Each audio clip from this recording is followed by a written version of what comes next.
देखो monotonically increasing decreasing strictly monotonically increasing strictly monotonically decreasing और monotonic frequency, ये हमने लास्ट लेक्चर में किया था। कल हमने मोनोटोन कन्वर्जेंस थ्योरम की थी, ठीक है। आज उस पे बेस्ड जो क्वेश्चंस है ना वो करवा देती हूँ। आप फिर क्वेश्चंस बाकी ट्राई करना, कोई डाउट आए तो मुझे बता, वो भी करवाऊंगा। देखो ये दे रखा है discuss the convergence of the sequence, एक सीक्वेंस दे रखी है बच्चों आपको ए एन, एक सीक्वेंस दे रखी है ए एन, किसके इक्वल है 2n-7 upon 2n-7 bye 3n+2, यही है, हाँ यही है। देखो हमें ये बताना है कि ये सीक्वेंस हमारी कन्वर्ज करेगी या नहीं, ठीक है। इसकी कन्वर्जेंस के बारे में डिस्कस करना है, तो उसके लिए हमें क्या करना पड़ेगा, मैं मोनोटोन कन्वर्जेंस थ्योरम का यूज करना चाह रही हूँ, ठीक है। क्योंकि वैसे तो कन्वर्जेंस आपको चेक करनी आती है, एक्सरसाइज 2.2 में भी हमने वही किया, एक्सरसाइज 2.1 में भी हमने कन्वर्जेंस के क्वेश्चंस किए हैं, ठीक है। तो यहाँ पर हम क्या करेंगे कि मोनोटोन कन्वर्जेंस थ्योरम का यूज कैसे करना है वो मैं आपको बताऊंगी यहाँ पे। तो देखो अगर कोई सीक्वेंस है ए और मैं कह रही हूँ कि ये सीक्वेंस मोनोटोनिकली इंक्रीजिंग है, कब होगी मोनोटोनिकली इंक्रीजिंग, अगर आपके पास an+1 greater than equal to आ जाए an और all n belongs to natural number, यही होता है। या फिर अगर कोई सीक्वेंस है आपके पास वो आ जाती है मोनोटोनिकली डिक्रीजिंग सीक्वेंस, कब होगी, जब आपके पास an+1 less than equal to आ जाए an और all n belongs to natural number. अब एक बात देखो बच्चों, दोनों ही केस में हमें किसकी वैल्यू देखनी पड़ेगी, यहाँ से अगर मैं an+1 an को इधर ले तो -an greater than equal to 0 for all n belongs to natural number, और यहाँ से क्या आएगा आपके पास an+1 -an less than equal to 0 for all n belongs to natural number, ठीक है। तो देखो अगर इस टाइप के क्वेश्चन आ रहे हैं आपके पास, तो आपको पहले तो ये देखना पड़ेगा मोनोटोन कन्वर्जेंस थ्योरम का यूज करने के लिए। मोनोटोन कन्वर्जेंस थ्योरम का जो फर्स्ट पार्ट था उसके अकॉर्डिंग क्या था कि an कोई सीक्वेंस है जो कि मोनोटोनिकली इंक्रीजिंग है एंड बाउंडेड अबव है ना, देन जो an सीक्वेंस है वो कन्वर्जेंट होती थी, convergence to its least upper bound, ठीक है। और सेकंड पार्ट था बच्चों इसका कि an कोई सीक्वेंस है जो कि मोनोटोनिकली डिक्रीजिंग है एंड बाउंडेड बिलो है, बाउंडेड बिलो भी है, देन जो an सीक्वेंस है ना वो converge to its greatest lower bound. ये थी आपके पास मोनोटोन कन्वर्जेंस थ्योरम जिसका हमने कल प्रूफ किया था। अब एक बात देखो, अगर ये मोनोटोन कन्वर्जेंस थ्योरम है तो मैं इसका यूज करना चाह रही हूँ, तो उसके लिए या तो आपको सीक्वेंस को मोनोटोनिकली इंक्रीजिंग दिखाना पड़ेगा और बाउंडेड अबव दिखाना पड़ेगा, है ना। उससे फिर हम बता देंगे कि ये जो है वो कन्वर्ज कर रही है, और किसको कन्वर्ज करेगी, लिस्ट अपर बाउंड को। अगर आप लिस्ट अपर बाउंड निकाल पा रहे हो तो बहुत अच्छी बात है, नहीं निकाल पा रहे तो कन्वर्जेंट सीक्वेंस है तो हमें पता है क्या करना है, limit n tends to infinity an, ये एक फाइनाइट नंबर आएगा और जो हमारी सीक्वेंस है ना an, मान लिया ये l आ गया तो ये l को भी कन्वर्ट करती है, ठीक है। ये तो हम पहले भी निकाल चुके हैं। तो यहाँ से मोनोटोन कन्वर्जेंस थ्योरम का यूज करने के लिए आपको ये देखना पड़ेगा कि आपकी सीक्वेंस मोनोटोनिकली इंक्रीजिंग है या मोनोटोनिकली डिक्रीजिंग है, सबसे पहली चीज, ठीक है।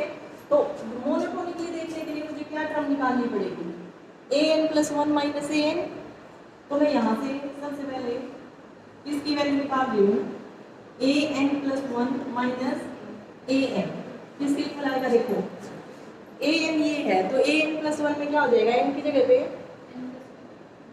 n+1 -7 अपॉन 3 n+1 +2 और फिर माइनस an है जी, 2n-7 बाई 3n+2, ठीक है। अब यहाँ से इसको सोल्व करके देखना है कि ये वैल्यू आपकी लेस देन इक्वल टू 0 रहेगी या फिर ग्रेटर देन इक्वल टू 0 रहेगी। तो देखो यहाँ से क्या आएगा 2n + 2 - 7 bye 3n + 3 + 2 minus 2n - 7 bye 3n + 2। ठीक है, अब यहाँ से ये किसके इक्वल आ जाएगा बच्चों, ये 3n + 5 है, एलसीएम ले ले, एलसीएम लेंगे तो डिनोमिनेटर में आएगा 3n + 5 ये टर्म और इनटू 3n + 2। ठीक है, अब इसकी मल्टीप्लाई इसके साथ करेंगे तो यहाँ से हमारे पास आएगा 2n - 5 और ये यहाँ से इसकी मल्टीप्लाई होगी तो 3n + 2, फिर माइनस ये तो एज इट इज 2n - 7, इसकी मल्टीप्लाई किससे करनी पड़ेगी 3n + 5 से। ये आ गया हमारे पास। आप जब इसको सोल्व करोगे तो यहाँ पर लिख रही हूँ, ठीक है, यहीं पे आ जाएगा। देखो इसकी इससे मल्टीप्लाई करेंगे तो 6n², इसकी इससे मल्टीप्लाई की तो +4n, इसकी इससे मल्टीप्लाई की तो -15n, इसकी इससे मल्टीप्लाई की तो -10, फिर माइनस इसकी इससे मल्टीप्लाई की तो 6n², इसकी इससे मल्टीप्लाई की तो 10n+ का, ये मल्टीप्लाई की तो -21n, इसकी इससे मल्टीप्लाई की तो -35। अपोन में ये है जी जो भी है 3n + 5 और ये 3n + 2। ठीक है, अब देखो ये माइनस आएगा, यहाँ पर भी माइनस आएगा, ब्रैकेट के अंदर लिख दिया, ये प्लस की हो जाएगी और ये भी प्लस की हो जाएगी। ठीक है, इससे ये कैंसिल हो गया, फिर ये -11n है और ये +11n आएगा, कैंसिल हो गया। क्या बचा आपके पास प्लस, देखो -10 और +35 तो प्लस का 25 बच गया है ना, तो आपके पास क्या आ गया बच्चों, वो मैंने पहले साइन चेंज कर दिया ना, तो यहाँ से आपके पास आएगा an + 1 - an is equal to 25 by 3n + 5 और 3n + 2। अब ये वैल्यू आपके पास क्या रहेगी, n तो नेचुरल नंबर से बिलोंग कर रहा है, अगर n नेचुरल नंबर से बिलोंग कर रहा है तो वैल्यू 1 पुट करो, 2 पुट करो, ये तो ग्रेटर देन 0 ही रहेगी ये वैल्यू तो, है ना, और 25 प्लस का है ही, तो ये पूरी वैल्यू क्या आएगी ग्रेटर देन 0, या फिर मैं लिखना चाहूँ तो ग्रेटर देन 0 ही आएगी, ग्रेटर देन इक्वल टू 0 भी लिख सकते हो। ठीक है, for all n belongs to natural number. यहाँ से मेरे पास क्या आ गया बच्चों, an + 1 greater than equal to an for all n belongs to natural number. इसका क्या मतलब हो गया, जो सीक्वेंस an है ना वो कैसी सीक्वेंस है, मोनोटोनिकली इंक्रीजिंग सीक्वेंस। ठीक है, ये जो सीक्वेंस थी हमारे पास, इसको मैंने दिखा दिया, ये हमारे पास कैसी सीक्वेंस आ गई, मोनोटोनिकली इंक्रीजिंग सीक्वेंस। अब अगर मोनोटोनिकली इंक्रीजिंग सीक्वेंस आई है तो मुझे क्या दिखाना पड़ेगा कि ये सीक्वेंस बाउंडेड अब वो भी है ना, तो उसके बाद ये सीक्वेंस कन्वर्जेंट हो जाएगी और किसको कन्वर्ज करेगी, लिस्ट अपर बाउंड। ये पार्ट आ गया सबको समझ यहाँ तक।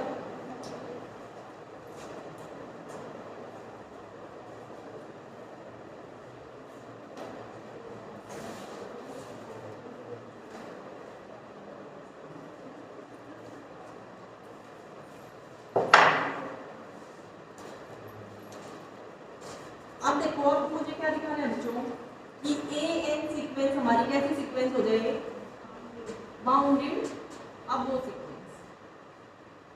ठीक है, या फिर बाउंडेड भी दिखा सकते हो, बट मुझे तो बाउंडेड अबो की जरूरत है बस। बाउंडेड अबो सीक्वेंस कब बनेगी, जब एक ऐसा पॉजिटिव, एक ऐसा रियल नंबर एग्जिस्ट कर जाए जिससे सीक्वेंस की सारी टर्म्स क्या हो, या तो लेस हो या इक्वल हो। ठीक है, तो हमारी सीक्वेंस बाउंडेड अबो सीक्वेंस बन जाएगी। तो यहाँ से देखो, सबसे पहले तो बच्चों एक बात बताओ मुझे, a1 किसके इक्वल है, a1 किसके इक्वल आएगा 2 - 7 बाय 3 प्लस 2 -5/5 -1। ठीक है, -1 के इक्वल आ गई हमारी सीक्वेंस की फर्स्ट टर्म -1। सेकंड टर्म क्या है बच्चों? सेकंड टर्म 2 × 2 4 -7/6 + 2 ये आ गया -3/8। तो सेकंड टर्म आई -3/8। फिर ऐसे ही थर्ड टर्म अगर आप निकालोगे तो बताना क्या आएगा? -1/11 अप टू 4। ये आएगी सीक्वेंस की हमारी टर्म्स। ठीक है, अब मैंने ये दिखा दिया कि ये सीक्वेंस कैसी सीक्वेंस है? Monotonically increasing. मोनोटोनिकली इंक्रीजिंग का क्या मतलब है कि an+1 greater than equal to है an for all n belongs to natural number. ये मैं प्रूव कर चुकी हूँ, है ना? तो यहाँ से मेरे पास क्या आ जाएगा? यहाँ से क्या आएगा बच्चों? a1 जो होगी, a1 से तो सारी की सारी टर्म्स क्या होंगी? या तो बड़ी होंगी या इक्वल होंगी। और स्ट्रिक्टली मोनोटोनिकली इंक्रीजिंग सीक्वेंस है ये हमारी। स्ट्रिक्टली है तो ग्रेट ये लेस देन ही रहेगी। जो फर्स्ट है इससे नेक्स्ट टर्म क्या रहेगी? बड़ी आएगी, उससे नेक्स्ट टर्म भी बड़ी आएगी, है ना? तो यहाँ पर आपके पास क्या रहेगा? अगर आपने n की वैल्यू पुट की 1 पुट की तो a1 is less than equal to a1। ठीक है, अगर n की वैल्यू ली आपने 2, n की वैल्यू 2 ली बच्चों तो a1 is less than equal to a2, है ना? दिख भी रहा है और वैसे भी होगा, मोनोटोनिकली इंक्रीजिंग सीक्वेंस है। अगर आपको टर्म्स ना पता होती तो भी था ही तो। ठीक है, ऐसे ही फिर n की वैल्यू आपने ली 3 तो क्या आ जाएगा? a1 is less than equal to a3। ठीक है, ऐसे ही a1 is less than equal to an for all n belongs to natural number. तो यहाँ से मेरे पास क्या आ गया? a1 की वैल्यू तो -1 है, -1 less than equal to an for all n belongs to. इस चीज से मैंने क्या दिखा दिया कि जो हमारी सीक्वेंस है ना वो बाउंडेड बिलो सीक्वेंस है। मतलब एक ऐसा नंबर मुझे मिल गया -1 जिससे सीक्वेंस की सारी टर्म्स या तो बड़ी है या इक्वल है। -1 एक ऐसा नंबर मिल गया मुझे जिससे मेरी सीक्वेंस की सारी टर्म्स या तो बड़ी है या इक्वल है। तो यहाँ से मैं क्या बोल सकती हूँ कि जो सीक्वेंस an है ना वो बाउंडेड बिलो आ गई, बट मुझे बाउंडेड अब वो दिखाना है। बाउंडेड बिलो तो आ गई यहाँ से। ठीक है, अब बाउंडेड अब वो दिखाने के लिए ये देखना एक बार बच्चों, ये जो सीक्वेंस है जैसे जैसे n इन्फिनिटी को टेंड करेगा मुझे प्रूव करके दिखाना है ना कि ये सीक्वेंस कन्वर्ज कर जाए। प्रूव करने के लिए कन्वर्जेंट तो ये है ही। अगर मैं लिमिट निकालना चाहूँ, limit n tends to infinity 2n - 7/3n + 2 तो क्या आएगा आपके पास?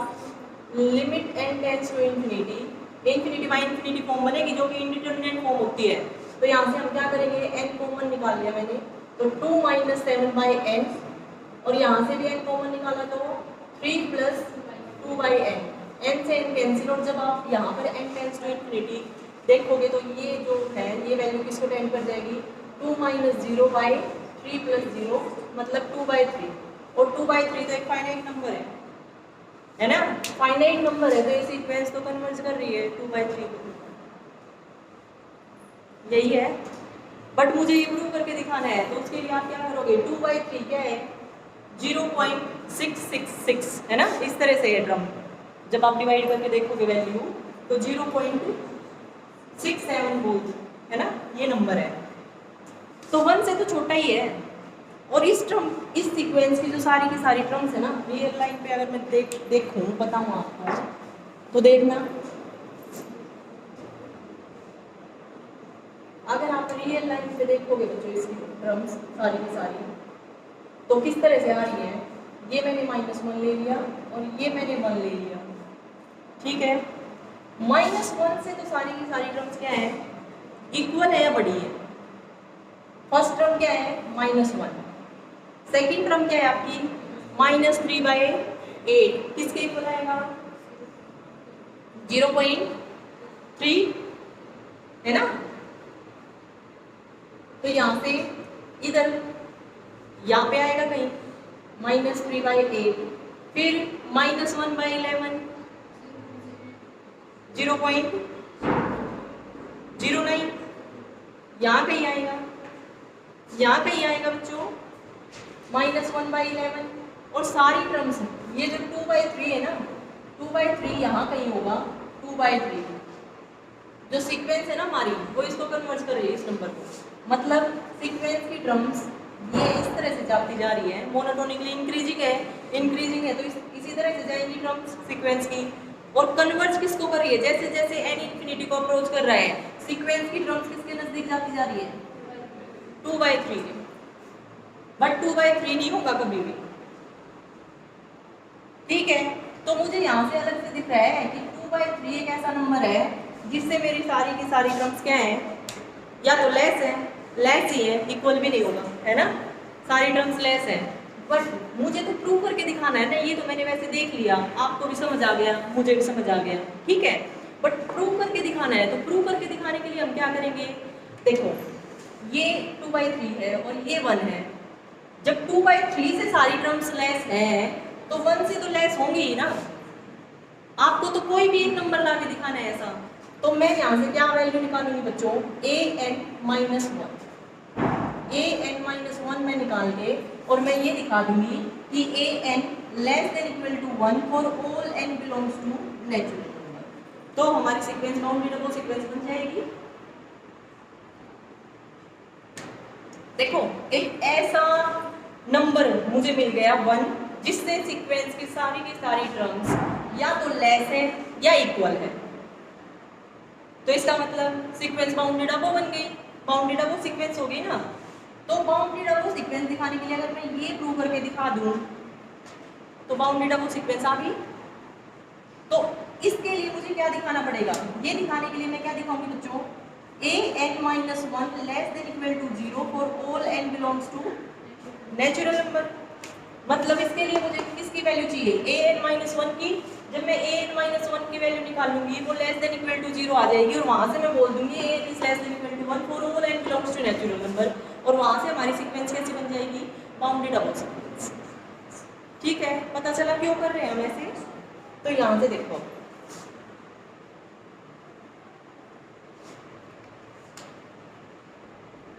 मैं वैल्यू निकाल रही हूँ बच्चों an-1, an मेरे पास है 2n-7 by 3n plus 2 minus 1 is equal to, किसके इक्वल आएगा, एलसीएम लिया 3n प्लस 2, यहाँ पे ये as it is 2n-7 minus यहाँ से इसकी 1 से मल्टीप्लाई करेंगे तो 3n प्लस 2, यहाँ से नेक्स्ट स्टेप पे क्या आएगा, 2n-7 minus 3n minus 2 by 3n plus 2, ये क्या आ गया बच्चों, माइनस n और माइनस 9 बाई 3n प्लस 2, या फिर मैं लिखना चाहूँ तो माइनस 9n प्लस 9 और 3n प्लस 2, ये वैल्यू आई है an-1 की, ठीक है।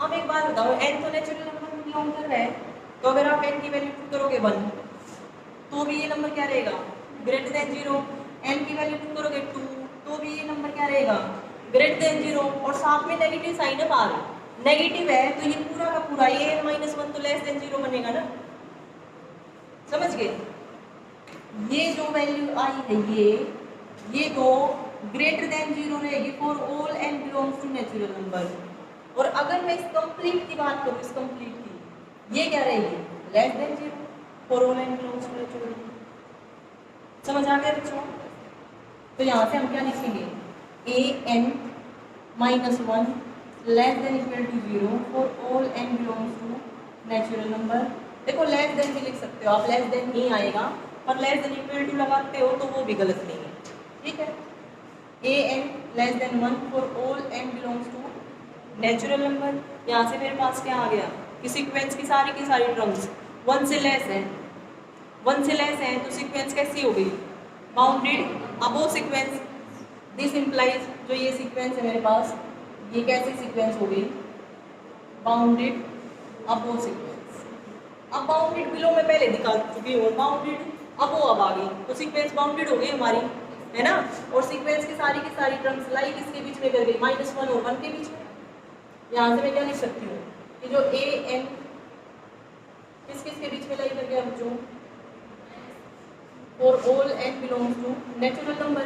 यहाँ से मैं क्या लिखूंगी कि जो सीक्वेंस ए है ना वो कैसे सीक्वेंस आपके पास बाउंडेड सीक्वेंस। मुझे सिर्फ बाउंडेड अबो की जरूरत थी, पर क्योंकि मुझे पता चल गया बाउंडेड बिलो भी है तो मैं लिख दूंगी बाउंडेड आगे।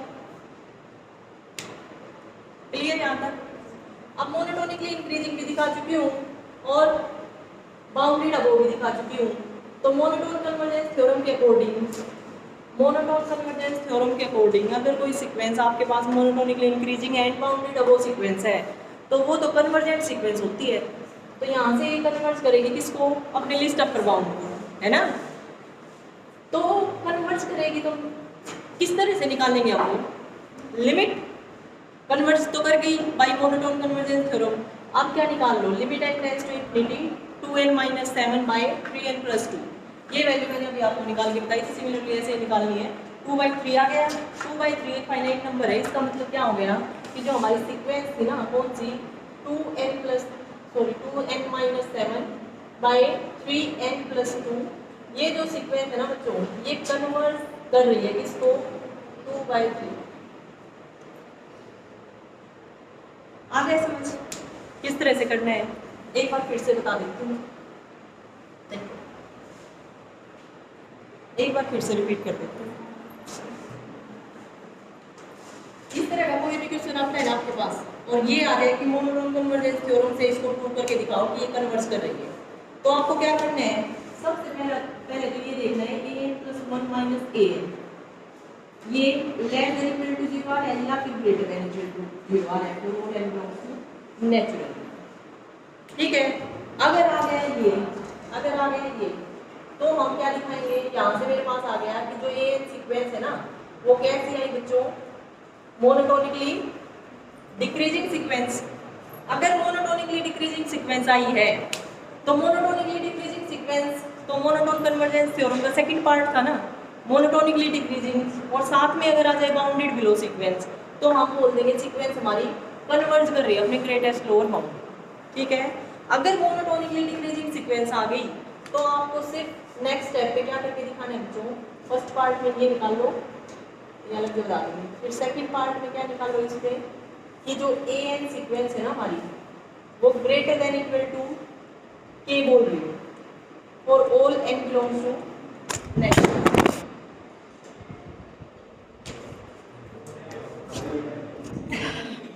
देखो फर्स्ट पार्ट में अगर आपने दिखा दिया कि जो सीक्वेंस है आपकी वो मोनोटोनिकली डिक्रीजिंग सीक्वेंस है, ठीक है, तो आपको क्या दिखाना पड़ेगा फिर कि आपकी सीक्वेंस क्या हो जाएगी, बाउंडेड बिलो भी हो जाएगी। बाउंडेड बिलो के लिए क्या दिखाना पड़ेगा कि कोई एक ऐसा नंबर एग्जिस्ट कर रहा है ऐसा रियल नंबर के कि सीक्वेंस की सारी टर्म्स उस नंबर से या तो बड़ी है या फिर इक्वल है। ठीक है, तो ये दिखा दिया, तो यहाँ से हमारी सीक्वेंस कैसी आ गई, बाउंडेड बिलो सीक्वेंस। फिर यहाँ से आपको क्या बोलना है, बाय मोनोटोन कन्वर्जेंस थ्योरम, उस थ्योरम की स्टेटमेंट लिखनी है आपको जिसका यूज कर रहे हो, सेकंड पार्ट का यूज कर रहे हो यहाँ पे, तो ये सेकंड पार्ट कंप्लीट लिख देना है। ठीक है, स्टेटमेंट। फिर उसके बाद by monotone convergence theorem sequence an is convergent. Convergent आ गई, कन्वर्जेंट आने के बाद आप लिमिट निकाल दो, लिमिट निकालने के बाद जो भी फाइनाइट नंबर आएगा हमारी सीक्वेंस उसी नंबर को कन्वर्ज कर देगी। ठीक है, ये तो था सेकंड पार्ट के लिए। अगर आप निकालो बच्चों, आपने वैल्यू निकाली किसकी, an + 1 - an की, और ये वैल्यू आ गई greater than equal to 0 for all n belongs to natural number. तो इस केस में आपकी जो सीक्वेंस आई वो मोनोटोनिकली इंक्रीजिंग सीक्वेंस बनी। ठीक है, अगर मोनोटोनिकली इंक्रीजिंग सीक्वेंस आई तो सेकंड पार्ट, ये फर्स्ट पार्ट है ना मोनोटोन कन्वर्जेंस थ्योरम का कि मोनोटोनिकली इंक्रीजिंग सीक्वेंस और बाउंडेड अबोव भी हो जाएगी, तो आपकी सीक्वेंस कन्वर्ज कर जाएगी किसको, लिस्ट अपर बाउंड। ठीक है, तो यहाँ से मुझे अब क्या दिखाना पड़ेगा कि जो सीक्वेंस है ना वो हमारी बाउंडेड अबोव सीक्वेंस है, मतलब एक ऐसा रियल नंबर एग्जिस्ट कर रहा है कि सीक्वेंस की सारी टर्म्स उससे या तो लेस है या फिर इक्वल है। ठीक है, तो यहाँ से फिर ये सीक्वेंस कैसी बन गई, बाउंडेड अबोव सीक्वेंस, ये आ गई बाउंडेड अबोव सीक्वेंस।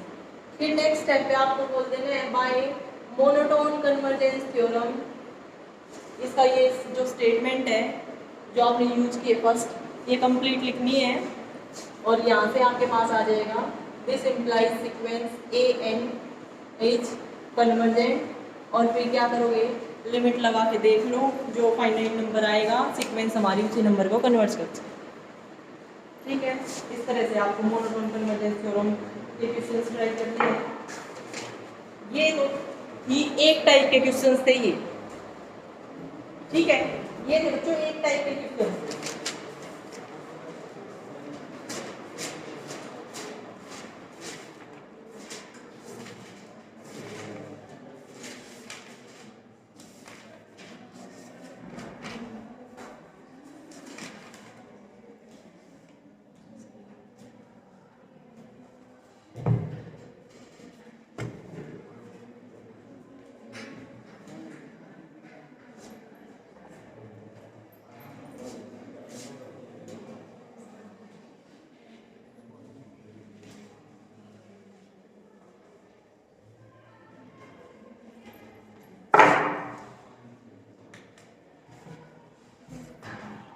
इससे आपके जो क्वेश्चंस है ना वो इस टाइप के हैं। प्रूव दैट द सीक्वेंस, एक सीक्वेंस है एन डिफाइंड बाय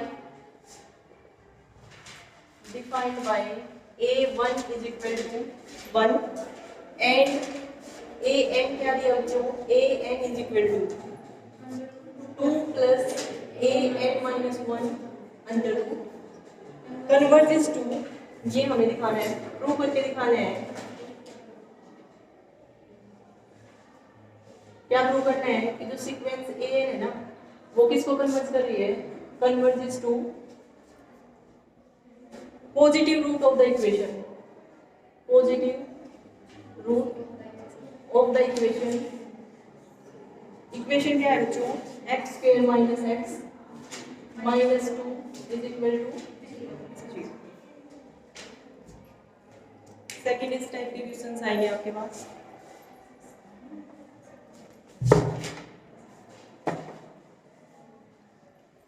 इनमें देखो मोनोटोन कन्वर्जेंस थ्योरम का यूज करके हम एन सीक्वेंस को क्या दिखा देंगे कि एन सीक्वेंस हमारी कन्वर्जेंट सीक्वेंस है और किसको कन्वर्ज करेगी, जो इस इक्वेशन का पॉजिटिव रूट आएगा ना उसको कन्वर्ज करेगी। ठीक है, ये है आपके इस तरह के क्वेश्चन सेकंड टाइप के इसी एक्सरसाइज में। तो देखो किस तरह से करना है बच्चों में, सबसे पहले तो मुझे क्या दिखाना पड़ेगा कि ये जो हमारी सीक्वेंस है ये या तो मोनोटोनिकली इंक्रीजिंग है। मोनोटोनिकली इंक्रीजिंग अगर मैंने दिखा दी तो इसी सेकंड पार्ट में मुझे क्या दिखाना पड़ेगा कि ये बाउंडेड अबोव सीक्वेंस भी है। ठीक है, देन मैं बोल दूंगी कि हमारी जो सीक्वेंस है वो कन्वर्जेंट है, और फिर देखेंगे कि किसको कन्वर्ज कर रही है। ठीक है, अब मुझे नहीं पता मोनोटोनिकली इंक्रीजिंग आएगी या डिक्रीजिंग, फिर हम क्या करेंगे यहाँ से, या तो मोनोटोनिकली इंक्रीजिंग आएगी या मोनोटोनिकली डिक्रीजिंग, वो देख लेंगे हम। फिर सेकंड पार्ट में हम क्या देखेंगे कि बाउंडेड बिलो सीक्वेंस, और यहाँ से फिर हम बोल देंगे मोनोटोन कन्वर्जेंस थ्योरम का यूज करके कि जो एन सीक्वेंस है वो हमारी कन्वर्जेंट सीक्वेंस। ठीक है बच्चों, देखो हम ये मोनोटोन कन्वर्जेंस थ्योरम पे बेस्ड क्वेश्चन कर रहे हैं तो सीधी सी बात है मोनोटोनिकली इंक्रीजिंग या मोनोटोनिकली डिक्रीजिंग जरूर मिलेगी ये सीक्वेंस आपको। ठीक है, अब हमें ये देखना है मोनोटोनिकली इंक्रीजिंग या डिक्रीजिंग। उसके लिए मुझे क्या देखना पड़ेगा कि आपके जो an+1 है ना वो greater than equal to an for all n belongs to natural number. और अगर मोनोटोनिकली डिक्रीजिंग आएगी तो उसके लिए क्या आएगा, an+1 less than equal to an for all n belongs to natural. ठीक है, तो सबसे फर्स्ट स्टेप हमारा यही रहेगा कि मोनोटोनिकली इंक्रीजिंग आएगी या फिर मोनोटोनिकली डिक्रीजिंग सीक्वेंस आएगी।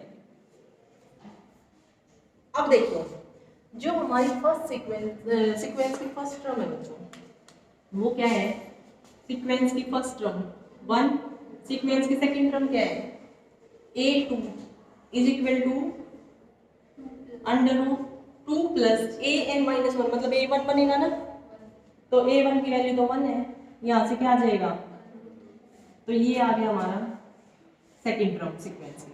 फिर मैं थर्ड टर्म अगर निकालूंगी बच्चों तो क्या आएगी थर्ड टर्म आपके पास 2 प्लस A2, यहाँ से क्या आ जाएगा 2 प्लस √3, तो यहाँ से नेक्स्ट ये आया 2 प्लस √3।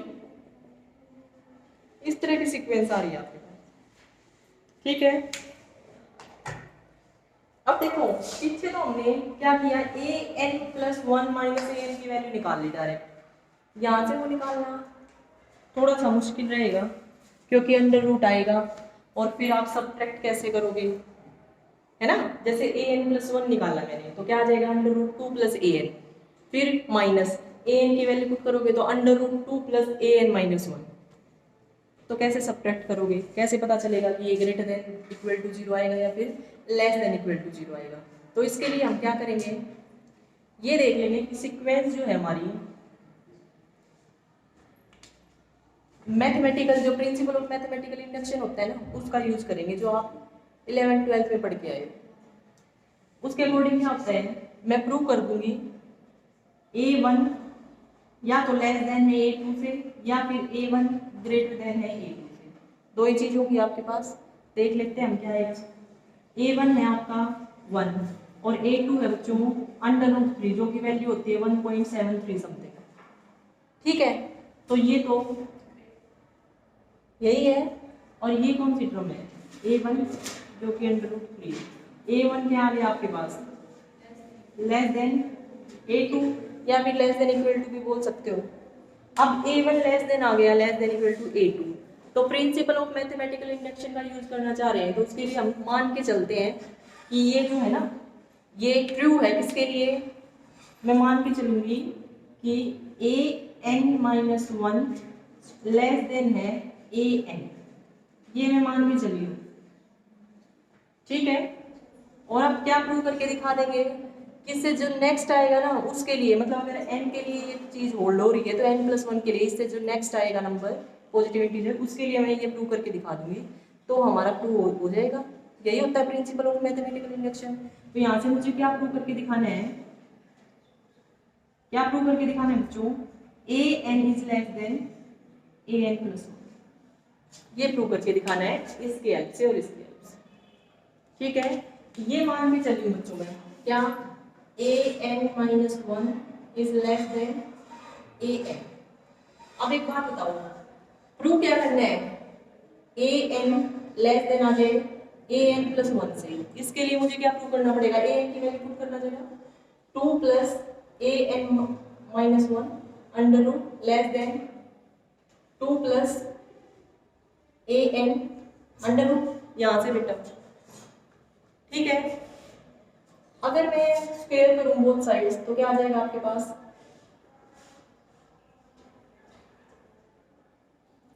यही आएगा।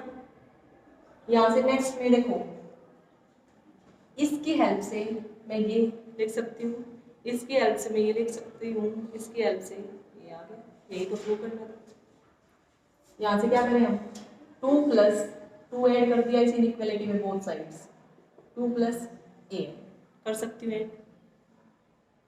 कर सकती हूँ। फिर अंडर रूट ले लिया बोथ साइड्स, अंडर रूट लोगे तो क्या आ जाएगा आपके पास less than under root 2 plus an लिख सकते हैं। और ये किसके इक्वल है an लेस देन, ये किसके इक्वल है an,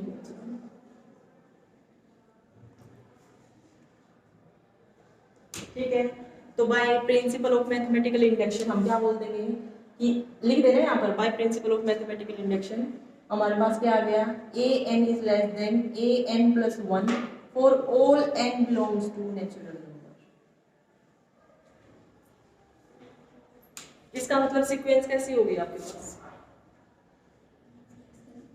सीक्वेंस मोनोटोनिकली इंक्रीजिंग या डिक्रीजिंग, इंक्रीजिंग। तो यहाँ से हमारे पास आ गई कि जो हमारी सीक्वेंस है वो मोनोटोनिकली इंक्रीजिंग सीक्वेंस है। मोनोटोनिकली इंक्रीजिंग सीक्वेंस आई है तो मुझे क्या दिखाना पड़ेगा कि साथ में बाउंडेड अब वो भी हो, तो फिर हम मोनोटोन कन्वर्जेंस थ्योरम का यूज कर सकते हैं। यहाँ तक आ गया सबको समझ, मोनोटोनिकली इंक्रीजिंग सीक्वेंस आ चुकी है। अब हमें क्या दिखाना है बच्चों, बाउंडेड अब,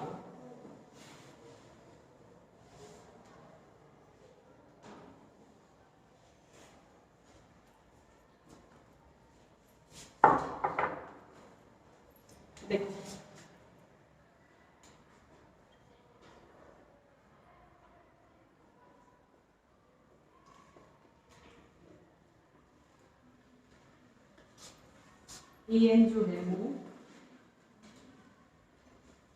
बाउंडेड अबोव,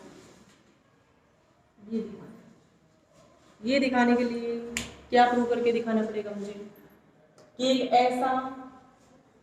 एक ऐसा नंबर, एक रियल नंबर एग्जिस्ट कर रहा है जिससे सीक्वेंस की सारी टर्म्स या तो लेस देन है या फिर इक्वल है। ठीक है, तो हमारी जो सीक्वेंस है वो बाउंडेड अब वो सीक्वेंस बन जाएगी। अब देखते हैं सारी टर्म्स किससे लेस आएंगी। A1 जो है बच्चों, A1 क्या था आपके पास, 1 था ना, अभी बताया था। तो A1 लेस देन है 2 से 3 लिख दो, कोई दिक्कत नहीं है। ठीक है, एक नंबर चाहिए मुझे, तो एक रियल नंबर चाहिए ऐसा जिससे सीक्वेंस की सारी टर्म लेस आ जाए या फिर इक्वल आ जाए। तो A1 लेस है 2 से, है क्योंकि A1 की वैल्यू 1 थी। अब मैं मान के चल पड़ी, लेट क्या मान के चली बच्चों कि AM लेस देन है 2 से, ये मैं मान के चली हूँ। तो by principle of mathematical induction मैं क्या प्रूव कर दूंगी, कि AM+1 लेस देन 2 आ जाएगा। अगर ये प्रूव करके दिखा दिया आपने, तो फिर क्या आ जाएगा वहां से, by using principle of mathematical induction AN less than 2 for all n belongs to natural number. ठीक है, और वहां से हमारी जो सीक्वेंस है वो कैसी होगी, बाउंडेड अबोव सीक्वेंस। ऐसे ही करेंगे। तो अब देखो AM ये है लेस देन 2 लेके चलिए, मुझे ये दिखाना है इसके अंदर। ये दिखाने के लिए AM+1 क्या बनेगा बच्चों, वहां से यहाँ से n की जगह पे n+1 पुट कर रही हूँ, तो 2 प्लस m, यहाँ पर m, ये m आएगा लेस देन 2 स्क्वायर किया बोथ साइड, तो क्या आ जाएगा 2 प्लस लेस देन 4 को मैं क्या लिखूं, लिख सकती हूँ यहाँ से, ये है इसकी हेल्प से यहाँ तक पहुँचना है। तो हम क्या करें बच्चों, देखना 2 ऐड कर दो बोथ साइड्स, तो ये आ जाएगा 2 plus AM less than 2 plus 2। ठीक है, नेक्स्ट स्टेप पे हम क्या करेंगे, 2 प्लस AM लेस देन 4। इससे नेक्स्ट स्टेप पे हम क्या करेंगे, अंडर रूट ले लेंगे। अंडर रूट लिया तो ये आ जाएगा 2 प्लस AM का अंडर रूट लेस देन 2। अब देखो ये मत बोल देना कि प्लस माइनस 2 क्यों नहीं लिखा, क्योंकि देखो मैं बोल रही हूँ कि लेस है इससे, है ना। अब एक बात बताओ बच्चों, ये जो टर्म्स आएंगी ये तो सारी की सारी पॉजिटिव आएंगी, आप वैल्यू पुट करके देख लो।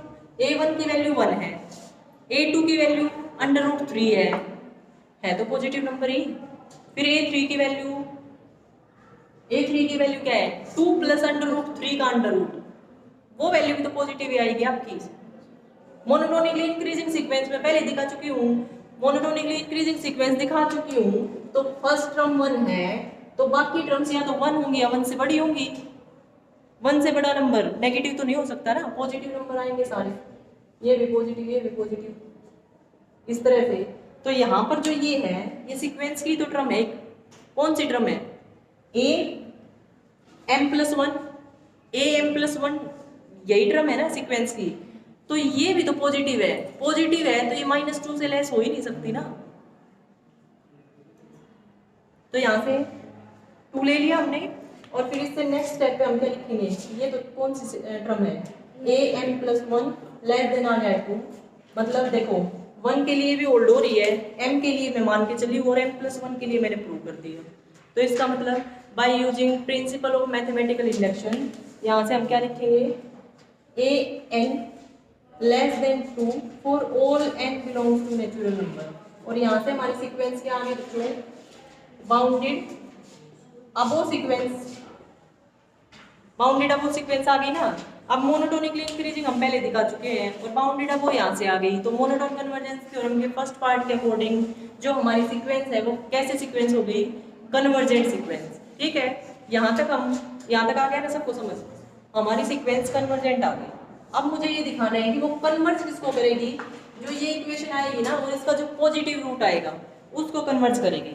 तो अब अगर आपको ये पता चल गया ना बच्चों कि हमारी सीक्वेंस कन्वर्ज कर रही है, तो उसके बाद इस तरह के क्वेश्चंस को करने के लिए सेम मेथड रहेगा सबका।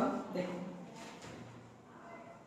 अगर आपको ये पता चल गया कि सीक्वेंस कन्वर्ज कर रही है और आपको ये पूछ लिया जाए कि किसको कन्वर्ज कर रही है ये बताओ, तो उसके लिए सेम प्रोसीजर रहेगा। क्या करना है आपको, कन्वर्जेंट आ चुकी है ए सीक्वेंस हमारी कन्वर्जेंट है, ठीक है। कन्वर्जेंट है तो यहाँ से limit n tends to infinity a n, कोई फाइनाइट नंबर आएगा। मैंने मान लिया लेट ये एल की इक्वल है, एल नहीं एक्स मानती हूँ क्योंकि एक्स की क्रम में प्रूव करना है, ये एक्स मान लिया मैंने, ठीक है। एक्स क्या है बच्चों, कोई फाइनाइट नंबर है।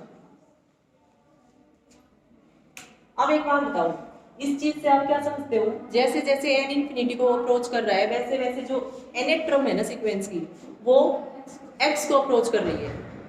तो nth टर्म अगर x को अप्रोच कर रही है तो nth टर्म से जो आगे वाली टर्म्स होंगी वो भी तो x को ही अप्रोच करेंगी जैसे जैसे n इंफिनिटी की तरफ अप्रोच करेगा। इस बात का मतलब ये है आपके पास a1 a2 a3 up to यहाँ पर कहीं ये x है, ठीक है। तो जैसे जैसे n इंफिनिटी की तरफ अप्रोच करता जाएगा वैसे वैसे ये सारी टर्म्स किसकी तरफ अप्रोच करती जाएंगी, x की तरफ, लेकिन x कभी नहीं आएगा, इसके नजदीक जाती जाएंगी बस। तो अब an मान लिया an कहीं है यहाँ पर था ये, तो an से आगे जो भी नंबर आएंगे वो भी तो जैसे जैसे n इंफिनिटी को अप्रोच करेगा वो भी तो x की तरफ अप्रोच करते जाएंगे। इसका यूज मैं क्यों करना चाह रही हूँ, क्योंकि देखो यहाँ से मैं क्या लिख सकती हूँ, this implies limit n tends to infinity a n plus 1 is equal to, लिख सकती हूँ या नहीं,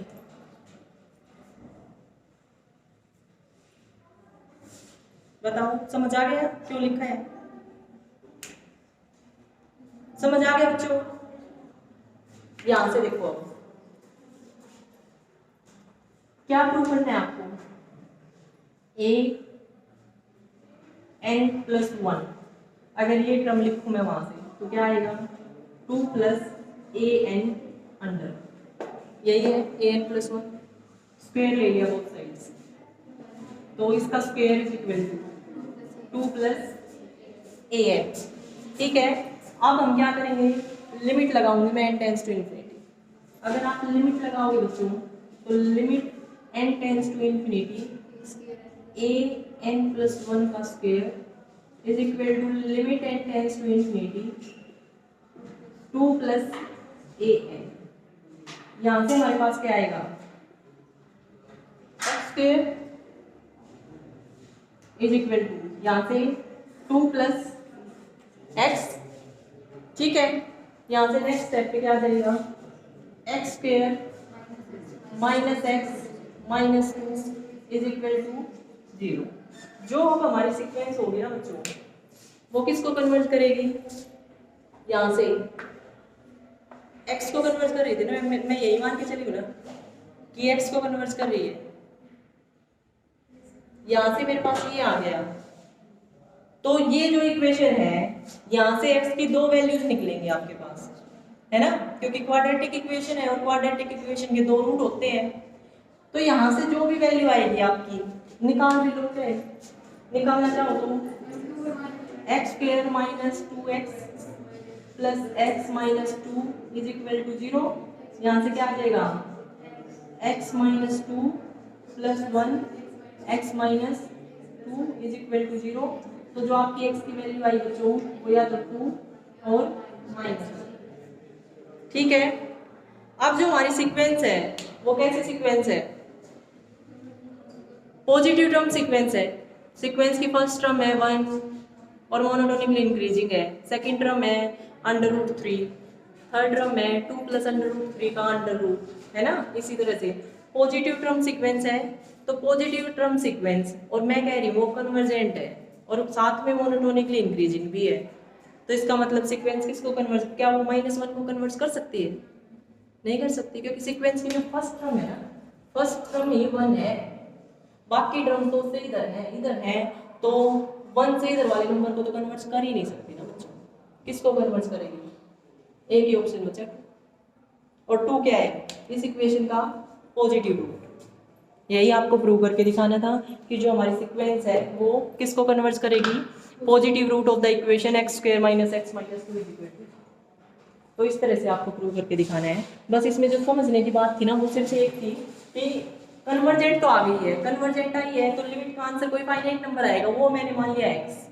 ठीक है, x मानना है, तो इससे आगे अगर an सीक्वेंस x को कन्वर्ट कर रही है तो an प्लस 1 भी तो जैसे जैसे n इंफिनिटी को अप्रोच करेगा वो भी तो x की तरफ अप्रोच करेगा। ठीक है, तो यहाँ से मैंने लिमिट लगाई तो इसकी वैल्यू भी x आ गई, बस यही चीज़ थी। बाकी तो आपने क्या किया है, an प्लस 1 पे लिमिट लगाई तो x आ रहा है, an पे लिमिट लगाई तो भी x आ रहा है, तो यहाँ से an प्लस 1 की वैल्यू लिख ली, ये आ गई। अब स्क्वायर कर दिया, स्क्वायर करने के बाद मैं इन वैल्यूज का यूज करना चाह रही हूँ तो लिमिट लगा दी n tends to infinity, limit लगाई तो यहाँ पर क्या आ गया x स्क्वायर, यहाँ पर 2 तो एज इट इज रहेगा, और इसकी यहाँ से वैल्यू पुट कर दी x, ये क्या आ गया x square minus x minus 2 is equal to 0।